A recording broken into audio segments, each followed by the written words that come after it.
Buntong sa 6.4% ang inflation rate sa bansa. Of pandemic lockdowns and now soaring prices. Paul Labas ng Malacanang, 41 pesos kada kilo ang price cap. To 3.7%, Sa halagang 120 pesos, 3.7% 9% in ang inflation March, sa bigas. as Noong rice prices Setyembre, inch closer to their highest level in 30 years. Jenny.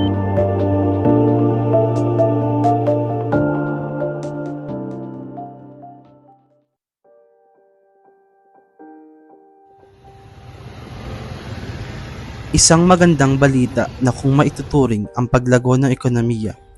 Bilang isang developing country, isang progreso ng makikita ang pagpasok ng mga oportunidad at mga kasangkapang nakatutulong sa bansa. Ngunit ang kagustuhang maging kaangat ng ibang bansa ay isang bituin, bagamat maningning, ay gano'n naman kahirap at malabong abutin.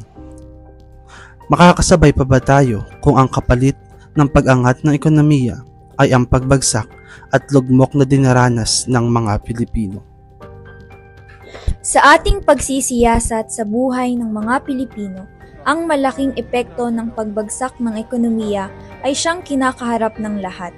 Isa sa maraming kilalang problema ng bansa ay ang pagtaas ng antas ng inflation o pagtaas ng mga bilihin sa merkado. Ayon sa Philippine Statistic Authority, ang pangkalahatang datos ng inflation ay tumaas ng 3.4% nang dumating ang Pebrero ngayong taon, mula sa 2.8% noong Enero. Kung kaya't pumapatak na ang porsyento ng inflation mula Enero hanggang Pebrero ng taong ding ito ay nasa 3.1%. May tatlong commodities na siyang nag-ambag sa pagtaas ng inflation sa bansa. Una, ang mga pagkain at ang non-alcoholic na inumin.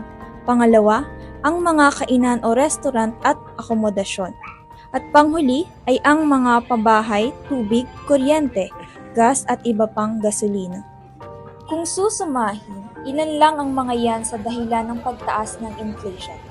Pero kung titignan ang madalas na daing ng mga Pilipino ay ang pagtaas ng bilihin lalo na sa presyo ng mga pagkain at gasolina. Sa araw-araw na takbo ng buhay, ang mga araw-araw na pangangailangan gaya ng pagkain ang siyang bumubuhay sa bawat Pilipino. Ngunit kung ang pagtaas naman ng presyo ng mga bilihin ang siyang lalong nagpapahirap sa dinaranas ng mga mamimili, ay paano pa kaya ang mga nagtitinda at pumapasada, gayon din ang bawat pamilya sa isang tahanan? Para makita ang suliraning dinaranas ng mga Pilipino, minabuti naming magsaliksik at pumunta sa lugar kung saan makikita ang epekto ng inflation.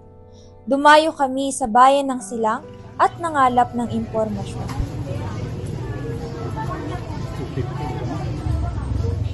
So magandang umaga po at ano pong pangalan niyo? Magandang umaga rin naman. Si Perlita Caparas. Ate Perlita, so bilang nagtitinda po, ano po kaya masasabi niyo sa pagtaas ng presyo ng mga bilihin? Ay nako, talagang super taas na at super hirap din sa katulad namin na ganito lang yung trabaho dahil yung bilihin, sweldo mo hindi sapat para sa pambili ng pagkain. So, yun, doon kami talaga nahihirapan. Kaya lang, kinakaya na natin. So paano po nakaka-apekto yung pagtaas ng presyo ng mga bilihin sa hanap buhay niyo?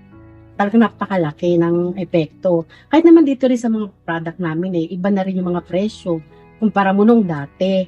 Kaya nga sabi ko, dapat nga yung, alam mo na yung sweldo, kailangan talaga na medyo may ganun, may increase din kasi hindi na talaga sasapat Talagang kulang at kulang talaga para sa pamilya. Madaling sabihin na bagamat maliit lang ang porsyento ng inflation ang dumagdag sa pagpasok ng Pebrero, ay hindi nito mababago ang bigat ng nararanasan ng bawat Pilipino. Ang presyo ng bilihin ay dumedepende sa bawat lugar, pero dito sa palengke ng Silang, ang mga presyo ng bilihin gaya ng karne, isda at gulay ay nagkakahalaga ng 50 hanggang sa 300 piso. Kasabay ng pag-angat ng presyo ng bilihin ay gayon din ang pagtaas ng presyo ng gasolina. Isa sa mga naapektuhan ng pagtaas ng gasolina ay ang mga bumabiyahe na tricycle driver. sa terminal ng Silang kung saan ang mga tricycle ay bumabiyahe mula Silang Bayan hanggang Biluso ay kumikita ng halagang 600 piso sa isang pasada lamang. Kuya, ano pangalan niyo? Alan. Romeo. Ilang taon na po kayo namamasada ng tricycle? Mga 7 years po. Kumpara nung una kayong namamasada, yung natatandaan niyo, magkano pa po ang gasolina na? Parang mga 40 plus. Ngayon, kuya? Nasa 58, 60. So mga 76 pa. So mga 20 mahigit itinaas. Paano yung naka-apekto sa kita nyo na kuya nung sa pamamasada? Kasi dati, yung mga, kumbaga yung gas mo 200, magkakapunta dati yun no? Magkakapunta mo na. Ngayon, hindi na pwede yun. Ngayon. Tingin mo kayo, papapakrudo? Malabo na siguro yan. Ilan lang si Kuya Alan sa mga driver na ang tanging hanap buhay ay ang pamamasada. Mahirap man lalo na sa sobrang init ng panahon, pinabuti pa rin niya na mamasada sa araw na ito dahil kung hindi, ay walang kita at panggastos ang pamilya. Ayon sa pagsusuri ng Philippine Statistics Authority, ang Pilipinas ay nakararanas ng matinding pagtaas ng presyo ng mga bilihin na nagsimula noong taong 2023. Ang pagtaas na ito ay 6.3% na higit sa nakalipas na 4 na taon. Lubos na nakababahala ang patuloy na pagtaas ng mga bilihin at ang paghina ng palitan ng salapi ng Pilipinas. Sa patuloy na kinakaharap na problema ng ating ekonomiya, patuloy na nahihirapang makasabay ito sa takbo at pag-unlad sa lahat ng antas na pang-ekonomiya at pang-edukasyon. Dahil rito, sa pagsusuri ng Rakuten Insight, 68% ng mga Pilipino ang nagsimula ng tumingin sa mga presyo ng mga bilihin dahil sa pagtaas at pagbabudget ng mga kinakailangan. Habang 36% ang mga consumer na nagpalit ng brand upang mas makatipid at mapagkasya ang budget sa pang-araw-araw na pangangailangan. Ang mga nasa laylayan ng bayan ay patuloy na pikit matang nananalig na mairaos at matapos ang dagok ng buhay na siyang bunga ng hindi magandang pamamalakad at paghawak sa takbo ng ekonomiya ng ating bansa. Ang mga dalita ay patuloy na lumulubog sa walang katapusang kahirapan, samantalang ang mga nasa rurok ay patuloy na inaabot ang tuktok. Hanggang kailan nga ba magdurusa ang ating ekonomiya? Makababangon pa nga ba? Pilipinas, hanggang dito na lamang ba?